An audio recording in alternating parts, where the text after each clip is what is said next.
The concept of pride has been around for a long time. In fact, it is one of the original 7 deadly sins. Now, I'm not sure I think it's a deadly sin, but it can be a problem. So the thing that got me thinking about pride was innocent enough. I was taking the garden waste down to the curb and I got the mail. Well, guess what? My invitation to join AARP, the American Association of Retired Persons, had arrived in the mail, and I thought, what, me? AARP is for old people, and I'm not old, I'm not retired, I'm not like that.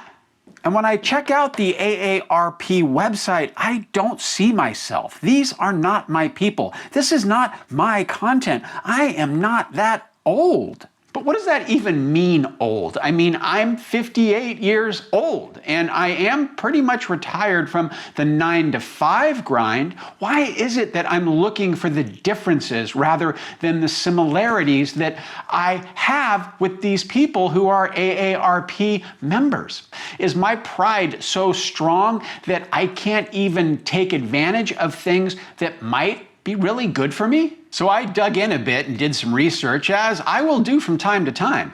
AARP has been around for over 60 years. Its mission is dedicated to helping people to choose how they live as they age, which surprised me, as the mission of this YouTube channel is pretty darn similar. Stop feeling powerless about getting older and learn to embrace your age.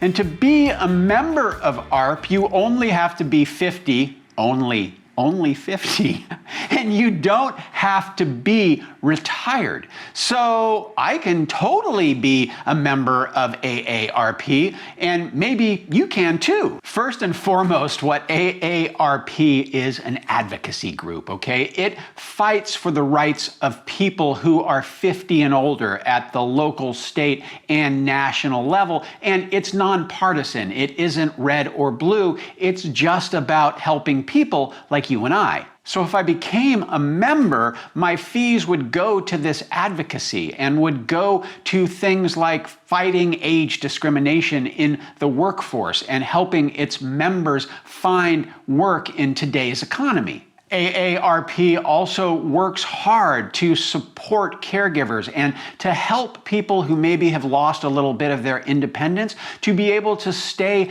in their home and get the care that they need. They're also working on keeping Social Security solvent for future generations and making sure that the money that we've paid into this system we're able to get out in our later years. And one of my favorite things that AARP does is the Create the Good program, where they connect people like you and I who might have relevant experiences that we can apply to worthwhile volunteer organizations in our community. It's a way that you and I can give back that is kind of fostered by AARP.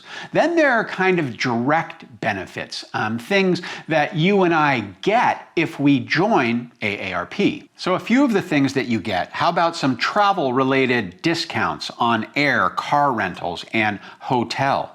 You also get health and wellness benefits you might have trouble accessing if you weren't a member of a large organization like AARP. Long-term care insurance or dental insurance can be super hard to get as an individual, but when you're a member of AARP, that becomes a bit easier. And you get access to tons of useful content, things like podcasts on how to avoid scams or planning for retirement. There's an online guide to kind of getting the most out of Social Security. The Members Benefit Guide is 20 pages long, and there is a ton of things that you can take advantage of as a member of AARP. So it turns out my pride and my somewhat cockeyed view of my aging process has been costing me plenty. Over the last 8 years, I could have been taking advantage of all of the great things that AARP has to offer, but instead I was kind of stuck in my ways and being pig-headed.